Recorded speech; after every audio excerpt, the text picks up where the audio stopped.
Hello, welcome to the program Big Talk on Global TV. My name is Topsy Gimba, your host. Big Talk, it's a program that provides an opportunity for us to invite personalities to be with us in the studio to discuss issues that are quite very germane in the society.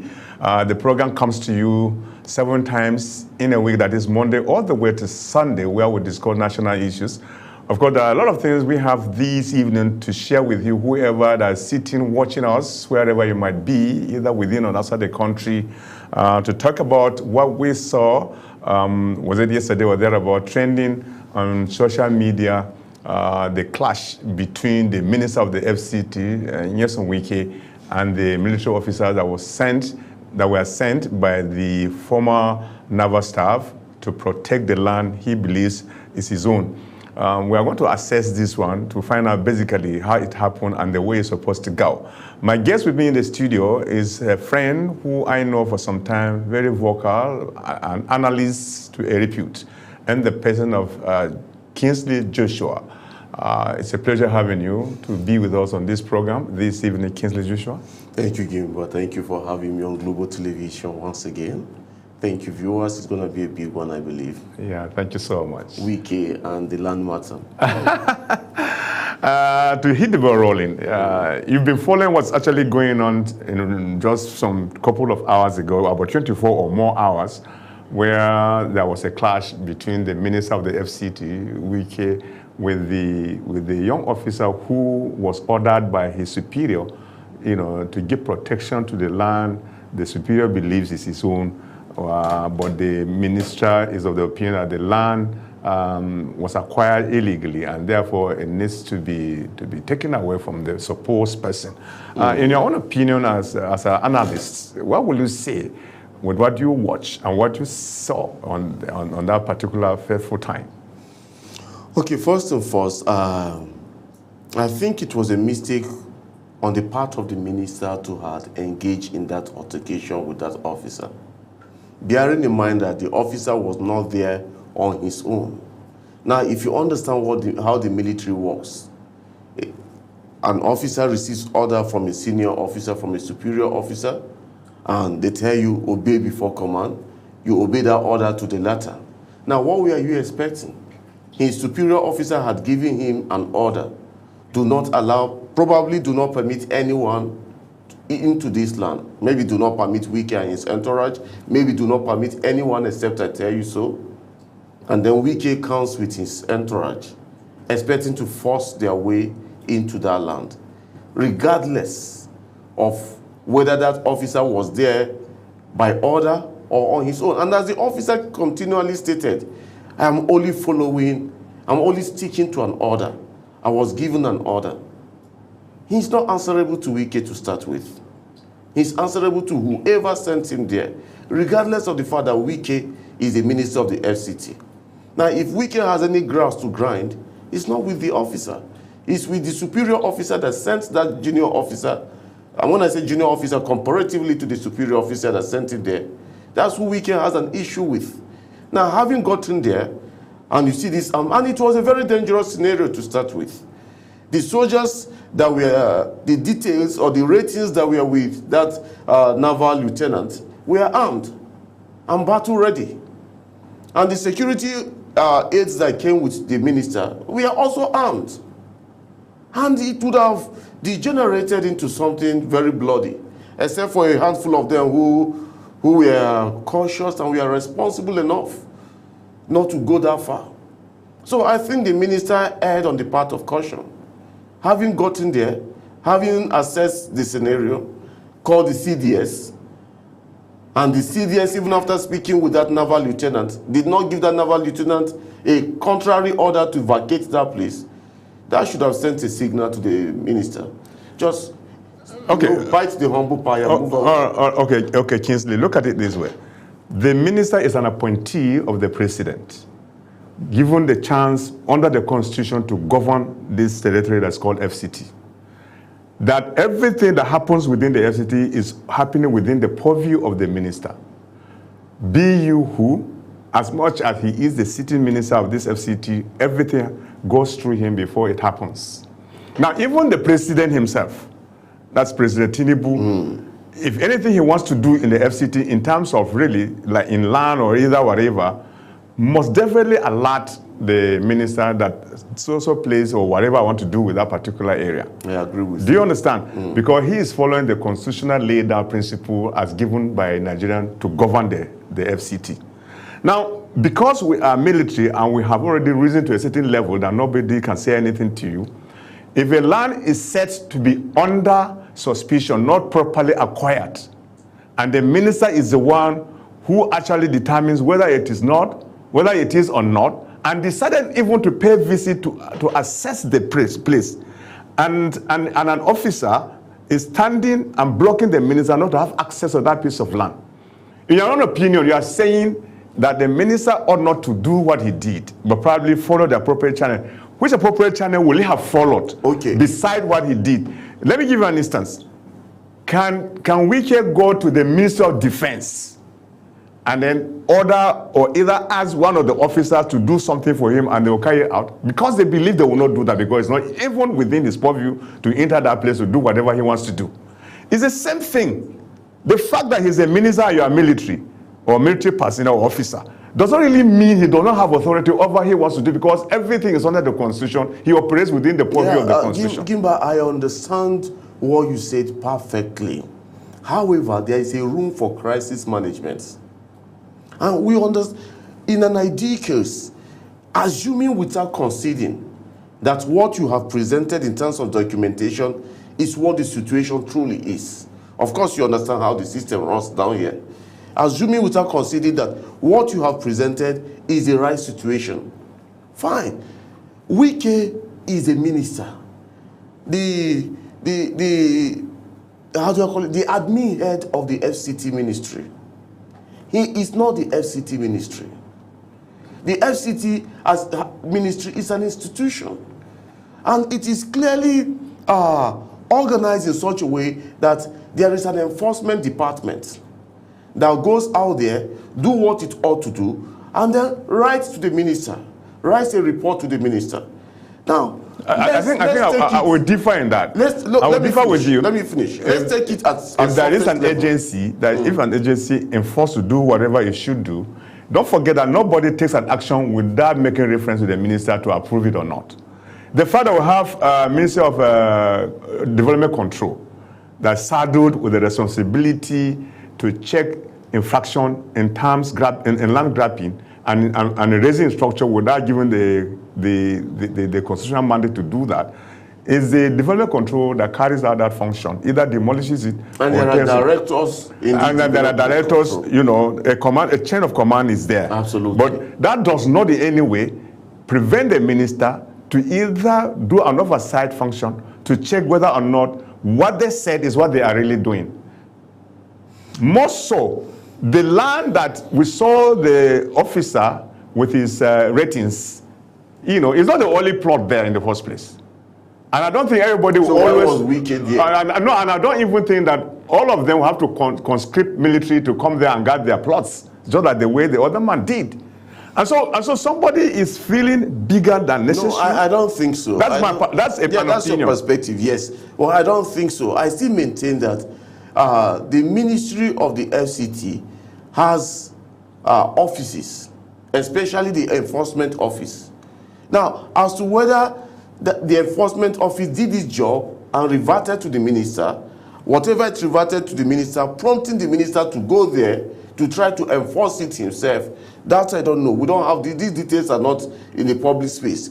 However, having gotten there and realized what somebody may describe as the power play, the politics of power at play, the best thing to do, considering what was involved, the personalities involved, is to have gone back and then take whatever channel that is required to invite whoever owns that land to a meeting and then iron it out. I still maintain that when issues like this come, especially where we have a polity that is already overheated, where we are dealing with issues of armed insurrection here and there, where we are dealing with misuse of firearm by persons who are licensed to hold firearm, And then you have your details to that assignment. The man who has been deployed, the military guy who has been deployed there, has his ratings, and they were almost at fist cuff with each other. Think for a moment, imagine for a moment, that these guys got to their wit's end and drew their weapons. I don't think we'll be discussing this now. We'll be discussing how many lives we are lost in the process. So I think there's a place for caution. There's a place for wisdom. On the part of Wike, yes, he's the minister of the FCT. He went there to enforce his mandate. But on getting there and understanding what was at play, he eventually called the CDS. He eventually called the CDS on phone. If he had gone back and then get to wherever he wants to go and call the CDS and present this matter on the table, they deal with it at that highest level, we wouldn't have had this, made ourselves this laughing stock. Because for us here, it appears to be a normal power play. Outside Nigeria, is more like madness. Yeah, sure. Because now you know, Wike, the minister of the FCT, appears to be vilified at the social media simply because his personality is known, who appears, you know, to deal with issues in the way he understands them immediately, and a little bit harsh. So that has been there over time, and everybody knows about that.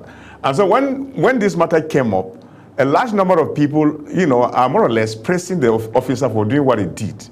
But again, if you check, there's not much to be said that as a respect on the side of the military officer, who is actually knowing very well that indeed he was speaking to the minister of the FCT, who didn't just go there as an ordinary person, but under the constitutional mandate given to him as minister of the FCT to equally do what he's supposed to do, and then being denied not to have access of the plot. And at the end of the day, before he left the scene, the minister, he categorically mentioned that this plot can never be developed because it does not have papers. No, that is not the concern. That is not the problem of the lieutenant who was deployed there to watch over that land by his superior. That's not his problem. That's not the problem of whoever owns that land that deployed the lieutenant there. And Wike, that's their business to trash out. However, the lieutenant had an assignment. He had a mandate. His mandate was whatever it was, but from the display, you can tell that it was to prevent such incursion into the land. That was his mandate. That was his order. And to the extent of executing that order, I consider that he was right. He was right to have stood his ground respectfully, because I kept hearing, sir, sir, sir. Even when the minister went out of character to call him a fool in public, to call him a fool before the world. The military guy still maintained, I'm not a fool, sir. He had an order. What your constitutional mandate was or whatever, you don't have a grouse to grind with him.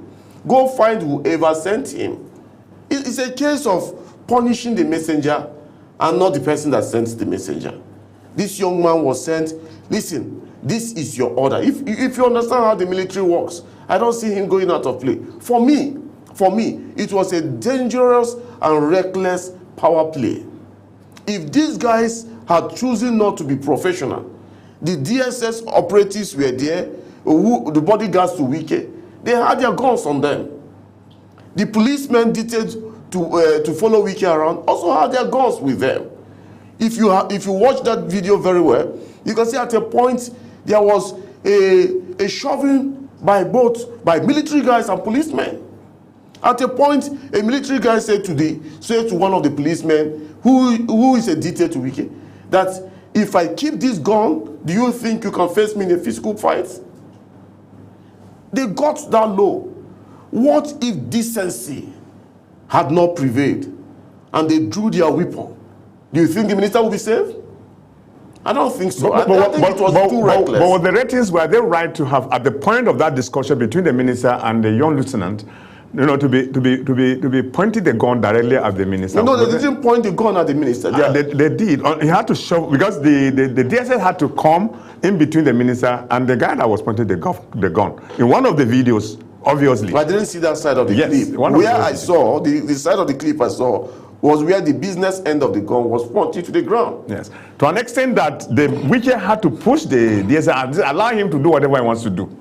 You see, that's now, that leads me to the question, what will you say about, military-civil relationship? At the moment, I think there is a lot needs to be done. Especially, remember the not too long rumors of a coup d'etat? Yeah. A lot needs to be done. The polity, there's tension in the polity, and we have to tread cautiously. We have to tread cautiously. Whether that rumor is true, whether that story of a coup is true or not, but we need to tread cautiously. Yeah.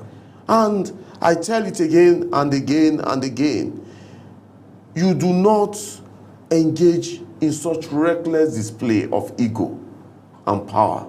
We are men who are licensed to operate with firearms are there. Anything could have happened. Anything could have happened, and we will not be talking about this. Yeah. So let me ask you this question, Kingsley. Looking at the way it happened and the later reactions we are receiving, a lot of these generals, those serving and retired, are calling for the minister to be sanctioned. Yeah, to be sanctioned. Because of what he said? No, to be sanctioned because of his action and what he said. Is that the best approach? By just looking at what the minister did without really assessing how it happened? No. To responsibly speaking, I don't think it's the best approach. I think they should have taken the whole matter holistically. However, I feel it is more like it's a court mentality where they think that the minister, being a civilian, had insulted the hierarchy of the military. Beside that, also has insulted whatever pride the uniform represents. I read a particular piece, whether it is true or not, where the former chief of army staff, General Buratai, allegedly said that Wike's remark that calling that guy a fool was equal to disrespecting the commander-in-chief of the armed forces, being the president himself. Again, I repeat, for somebody in Wike's class as a minister, there are certain remarks that shouldn't be made in public space. Such remarks as calling someone a fool. There is an aspect of, there is a clout, a personality that comes with holding high offices. Tomorrow you expect us to refer to Wike as a statesman. Maybe later in his life, if he's still around, you will be expected to call him an elder statesman. Some of these behaviors that he repeatedly presents in public space, they are not necessary. If he's really looking for posterity to regard him as such, they are not necessary. Again, I repeat, having gotten to that scene and realized the power politics at play, he should have honorably left there. If he must talk, speak sparsely, speak authoritatively, make your position known, and then leave there. Not to have created the drama we saw. It was unwarranted. It was unwarranted. And that is why you see many Nigerians, especially on social media, many persons on social media are speaking much against him. The reason being that he seems to have abrogated to himself this air of being untouchable. Yeah. He can do anything. Yeah, that's it. Because so many things can be tied to him that are considered negative in themselves. Absolutely. Is it to talk about trying to weaken the opposition like PDP, where he believes?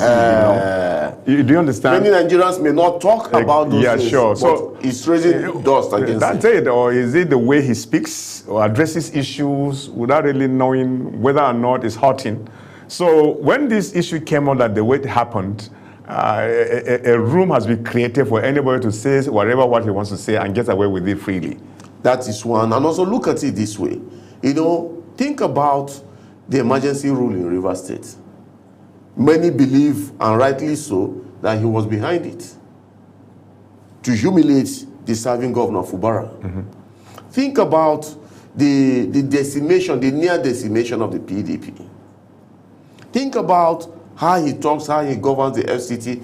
Many persons, especially civil servants in the FCDA, say he does not operate by extant rules guiding public administration.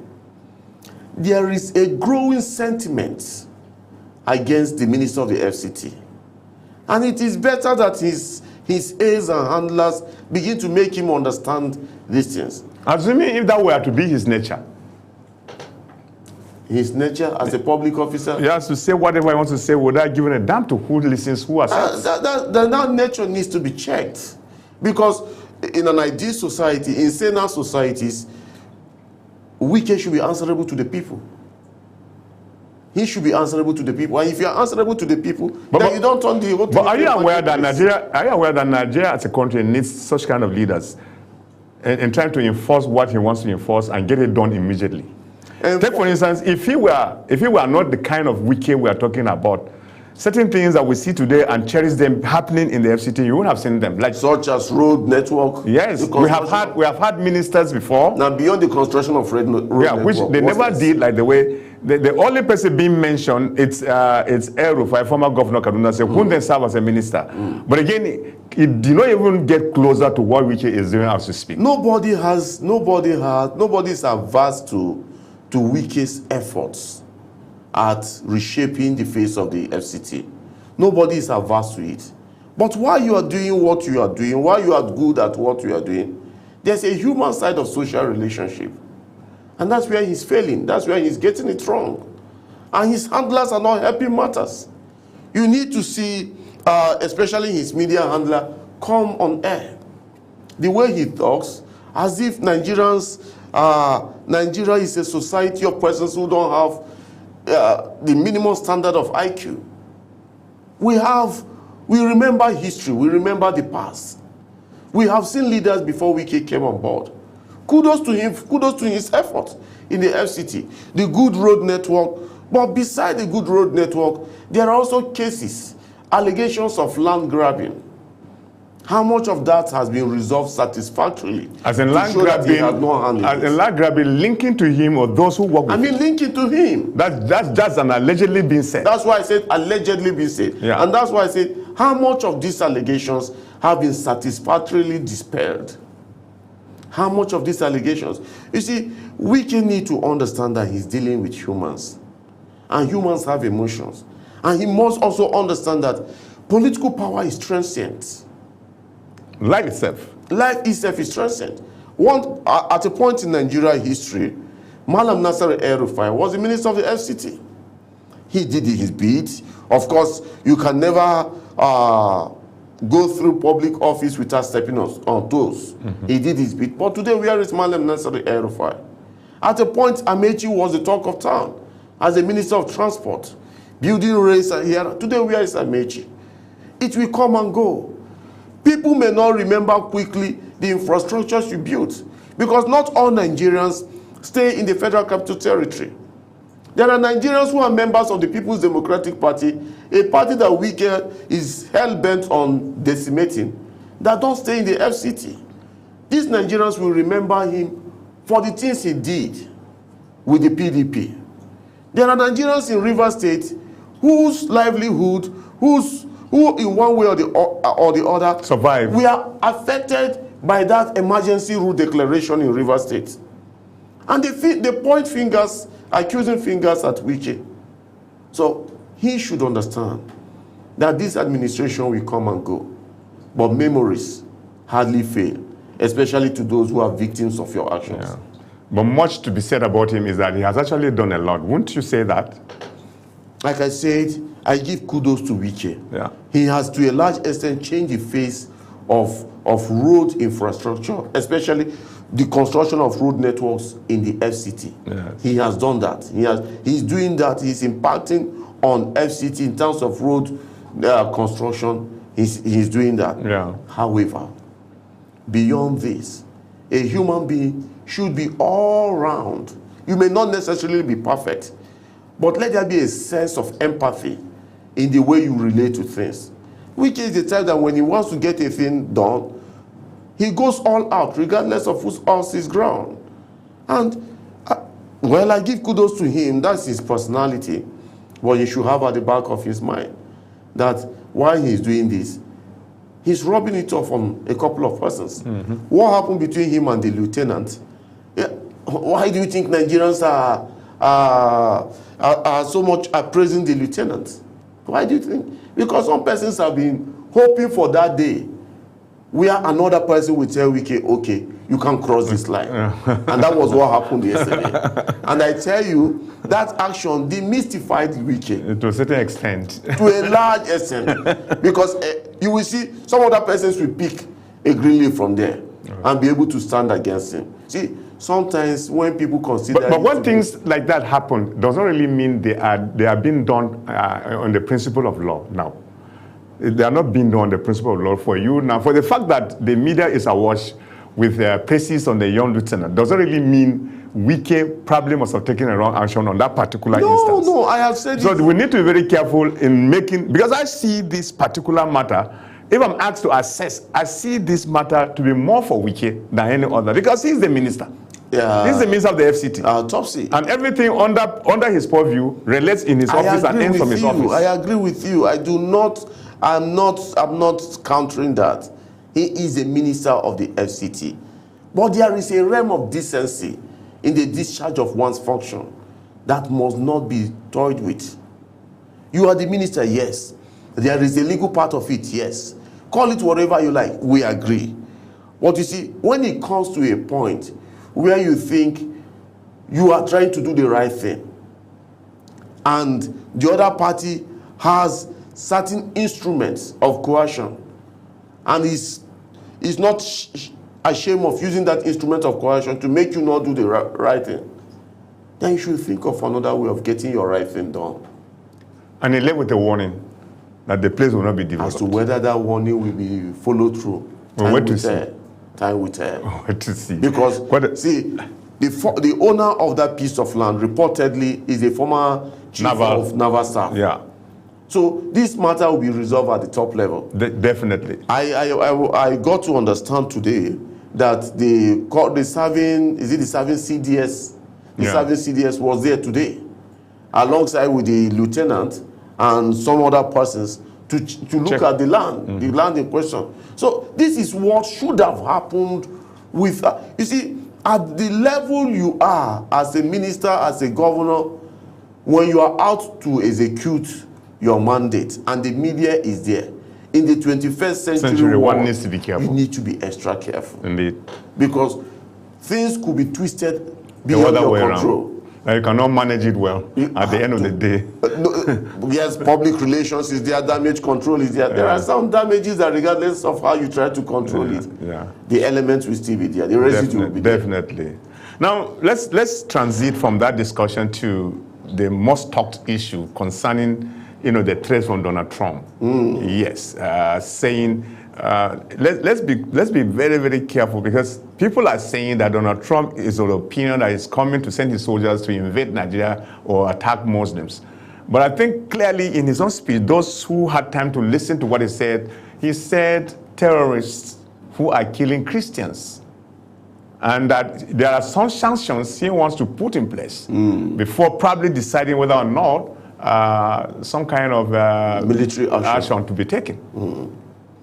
You see, the Donald Trump issue, I laugh whenever I think about it, because the United States President Donald Trump was very clear. He wasn't ambiguous in what he said. He said they will be mapped out. The elements he was referring to will be mapped out. These are jihadists. Whatever nomenclature you choose to give them. But these are persons who are behind the loss of life in thousands.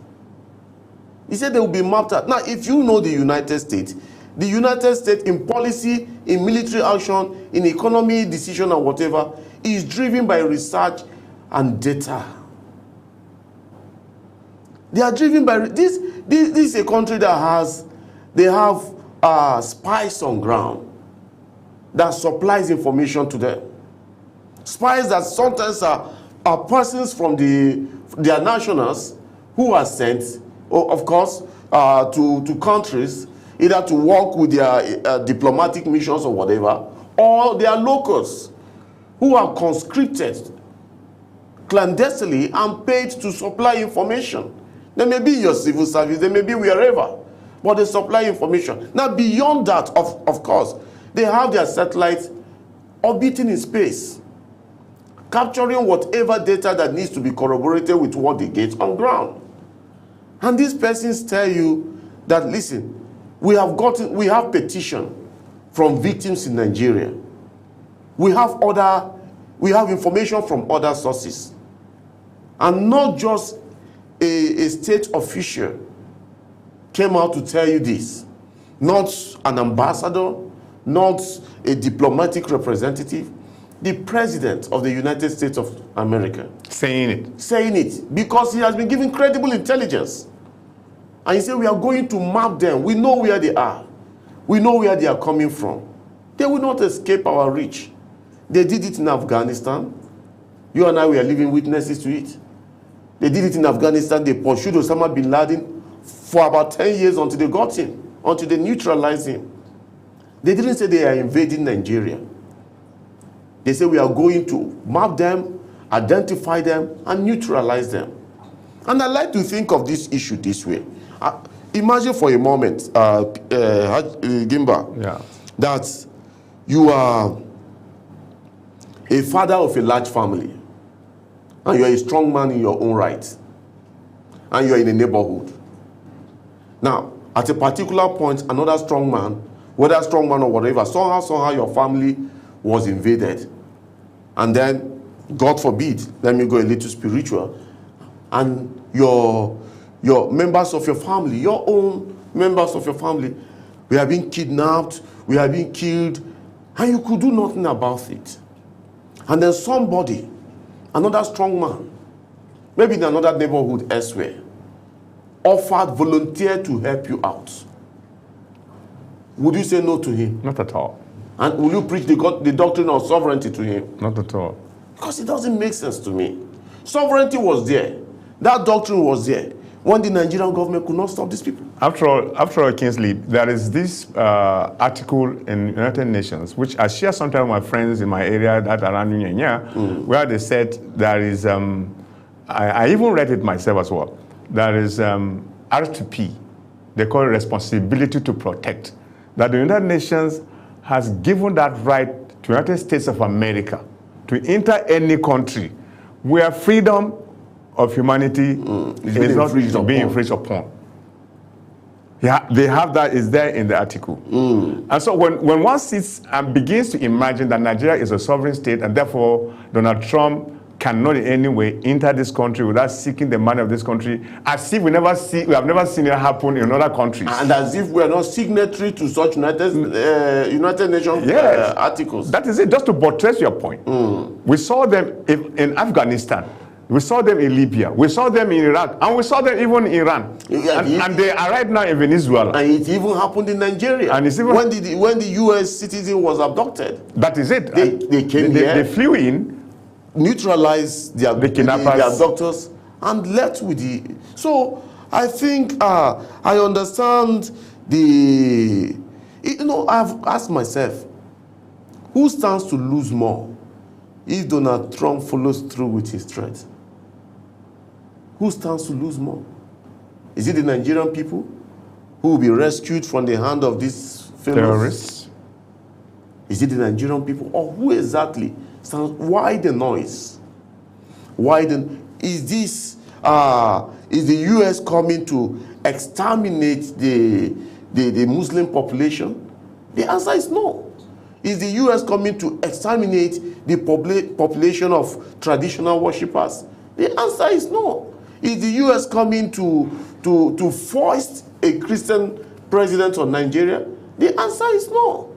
The U.S., going by the doctrine you have gracefully stated, is coming to do what she has been, responsibly mandated by the United Nations to do, and to our good. You see, there is an adage that says in Igbo land that says, when the corpse of another man is being conveyed, it looks like a firewood until it happens to you.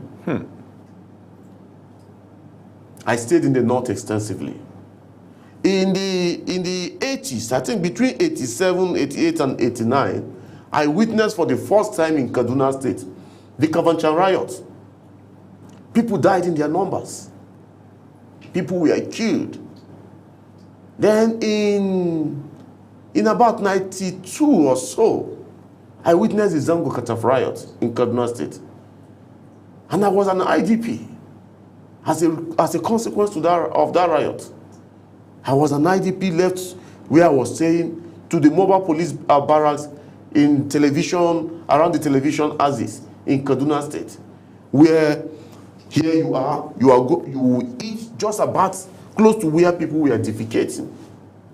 That's where you take your meal. So hygiene was 0%. Now, mind you, I was also in Maiduguri. I was also in Maiduguri. And again in 2000, okay, in 2000 I wasn't in Kaduna. In 2001, what they call Sharia Riot Part 2, I was in Kaduna. I have seen what these crises are like.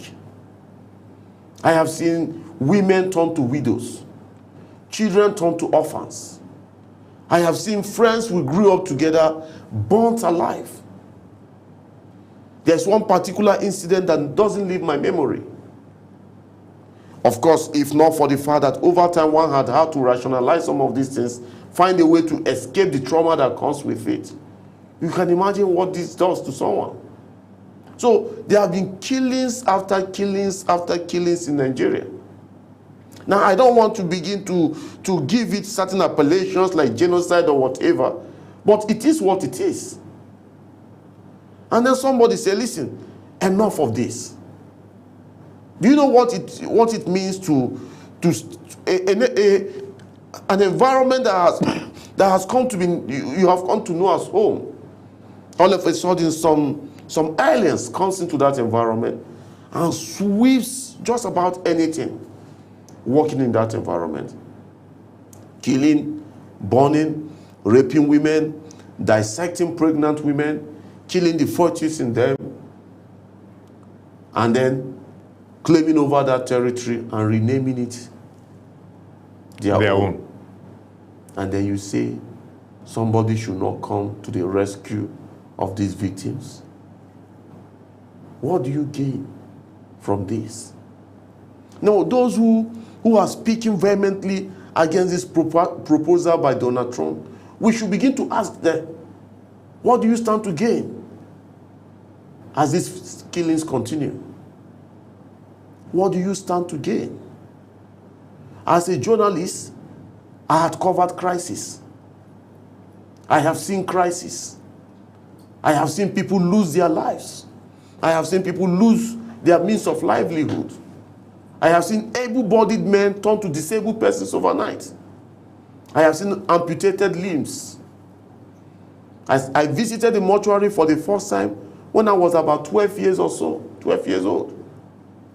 You can imagine a 12-year-old boy going to the mortuary, seeing corpses here and there. So what does anyone who opposes this intervention by Donald Trump, what do they stand to gain by opposing it? They call them our people or my people. If your people have taken it upon themselves to annihilate Nigerians, then you're equally an enemy of the state and should be treated so. It is what it is. If the terrorists use your people, then you are a terrorist. And the question is, what would Donald Trump do far more than what they have done to Nigeria? What will he do? For someone to see the action to be taken by Donald Trump as a threat to our corporate coexistence.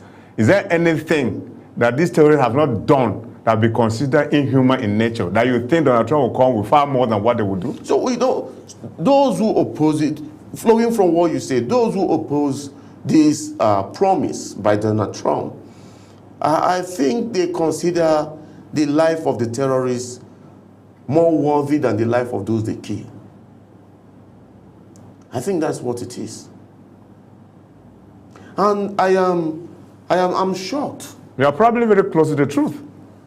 I'm shocked that the government... Because in the immediate past government, the late President Buhari, over time when these killings were going on, and the terrorists or either the jihadis are arrested, detained, the next thing you hear that they have been granted pardon and probably recruited into the armed forces and even given assignments. Yeah, you can imagine. Well, they're leaving behind the widows, the children whose parents have been killed in a manner that you cannot imagine. So what that means is to kill a Nigerian is rewarding enough. And how does that make you feel to even call yourself a Nigerian? You imagine it for a moment for yourself. How does it make you feel? Soldiers have said repeatedly that we can't trust these guys.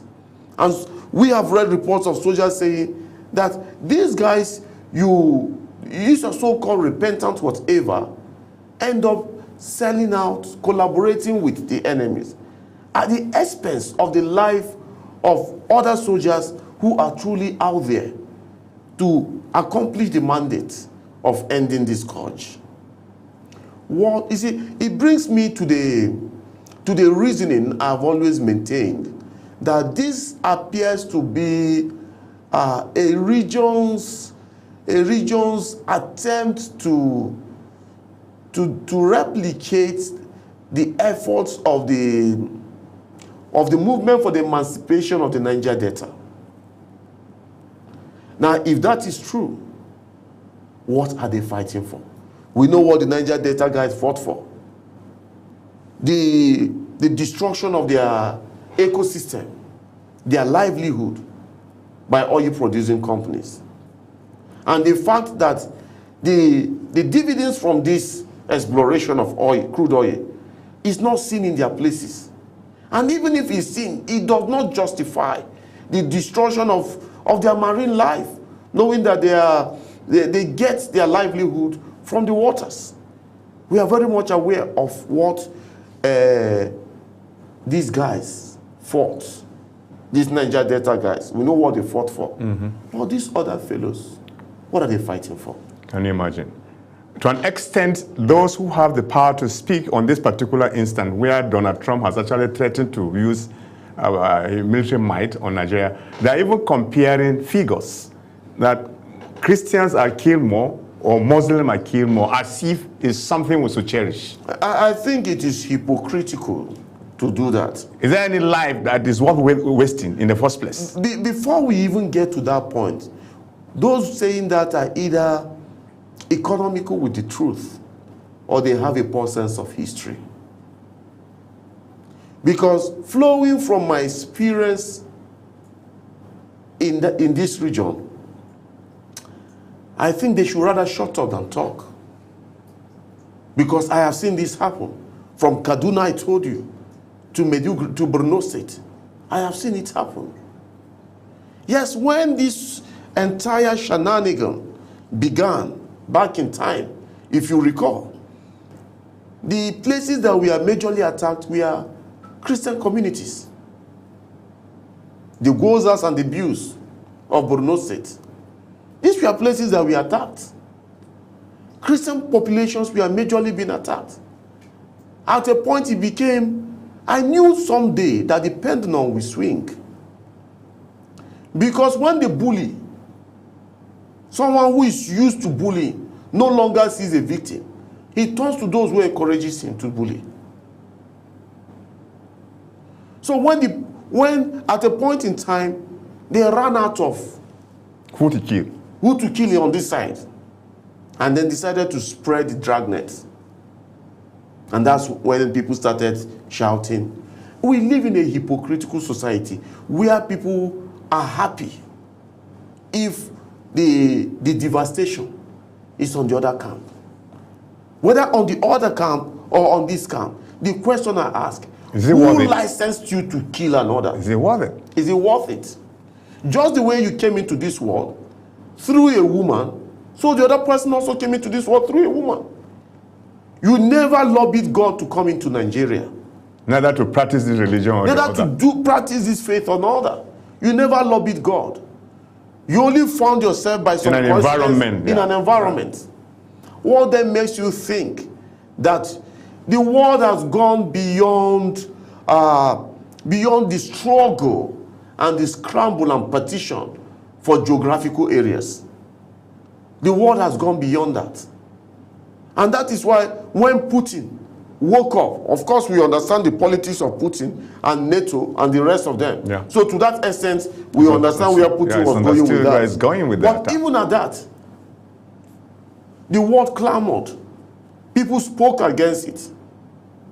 This attempt at annexing areas, killing people to claim lands, and somebody said it is as a result of climate change or whatever. If it's as a result of climate change, then modern time has technology that addresses climate change. And to make it worse, they coined a name, Herder-Farmer clash. Which is a lie. Which is a lie. Because you will be sleeping in the night. Somebody comes, attacks you, burns your hair, and he runs away. And then the next day they say farmer Herder clash. No, but you see, that is where the media was also complicit. Yeah, can you imagine? Yeah, the media takes whatever is offers to it. Take, for instance, in the time past, during when this Boko Haram started, they were saying unknown gunmen. For a very long time, it began to fizzle out that today nobody reads in the papers talking about gunmen. No, here is the thing. We are not talking about bandits and even kidnappers. Even when they were doing that, my reasoning was different. My reasoning was entirely different. Because we know the government that was in power when such terminologies as unknown gunmen, bandits came into circulation. We know the government that was in power. Farmer Herder clash. Now, somebody sleeping, you kill him, and you are coming to say Farmer Herder's clash? Look at it this way, Gimba. You see, there were people spinning this rubbish to hide the truth. Because, of course, many of them were either sponsoring this or we are happy that this was going on. They needed to, these were spin doctors who would doctor whatever they doctor using the relevant agencies of government and churn it out to a media that is poorly paid, to a media that the practitioners largely depend on some manner of goodwill to survive. And no media men, bearing in mind that their survival largely depends on this goodwill, they will want to flow with the tide. And that is why you have things like bandits, banditry, unknown government, all manner of rubbish. Yeah, nomenclature. Making it cycle in the media. The truth is, media men with conscience knew for sure that these were lies. We knew for sure that these were lies. Now, unfortunately, such lexicon came to stay. That even after that government had fizzled out, the new administration, instead of facing the issue headlong, continued with the nomenclature. Call a thief, and don't, in the words of apologies to Senator Shehu Sani, do not deodorize the nonsense. Call it a thief. Because it is only by addressing an issue headlong that you stop it from continuing. But when you deodorize them and sugarcoat them, give them fanciful names, just for the international community not to think that Nigeria has been overrun by terrorists, or for the international community not to put Nigeria on a terrorist watch list, considering the flow, the large scale, the widespread escalation of this thing. When you do that, then who are you serving? Because the fundamental objective of government is the protection of life and property. When you deodorize this in the name of being politically correct or diplomatically correct, on the one hand, you may be achieving that international diplomacy. On the other hand, it weakens your resolve to pursue this to the letter. And that brings me to another issue. Why is it difficult for the government of the day to bring out that name, the list containing the sponsors of this terrorism or whatever you call it, that was adequately supplied to the Nigerian government, why is it difficult to bring out that list, dust it, and pursue those behind it? Probably the people within the government cycle who are highly and prominently there, mentioning such names become like, You see, I believe in human rights, okay? But the rights of one individual begins and ends where the rights of another individual begins. Yeah. Now, if it is clear that you have a hand in this, okay, and the government thinks that you are a big fish to pursue, there are other ways of pursuing these issues that the international community may not even know. And whatever anybody makes of this statement, that's for them. Yeah. But there are other ways of pursuing these issues. I mean, sometimes people just need to be relocated, whether to another country or to wherever, but they need to be relocated. If they have become a menace to society, then use your might as the head of state and relocate them. Sure. So that's how I see it. Has there been improvement from the time Donald Trump, issued out this threat? Looking at the way, military handles some of these issues today, soon after the statement was made. I think have you seen any improvement at all? I've seen more of media hype. Of course, I'm not in the epicenter of it. Yeah. I'm not a security analyst. Yeah. I'm not a security But person. I mean, just as a Nigerian, whether you notice a change as compared to what used to be what it is today. What I noticed after he made is some kind of frenzy media hype. Okay. As a way to either make Nigerians know that we are working, or send a message to Donald Trump and the international community that the Nigerian government has upped its game. Okay. The true Become of time factor will soon be leaving the studio. Okay, the true improvement would be, number one, the communities that were sacked and claimed and renamed, the remnants of those communities need to go back. And those who took over need to be sacked. Not just sacked, annihilated, just the way they annihilated the original owners of that land. Okay. So we want to see that improvement. Clear them out, the communities they took, wipe them out, return the communities to the original owners, and then we can talk about improvement. Okay. Thank you so much. Thank you. I appreciate you greatly. Thank you. I appreciate you. Well, of course, that's how far we can go on the program Big Talk this evening. I really enjoy every discussion we had on this program, this edition particularly. My guest has been a friend. He speaks a lot on issues that are both local and international. You listen to his analysis of some of the number of issues we presented for discussion on this program this evening. Thank you so much for being part of this program. We shall be having him some other time on similar kind of discussion if he decides to accept our invitation. I appreciate you greatly, Kingsley, for being part of this show. Thank you, Gimba, as always. Thank you. Well, that's how far we can go. My name is Topsy Gimba. We shall be coming your way again some other time that we are drawing the curtains of the program. News comes your way at 8. Stay tuned and bye-bye.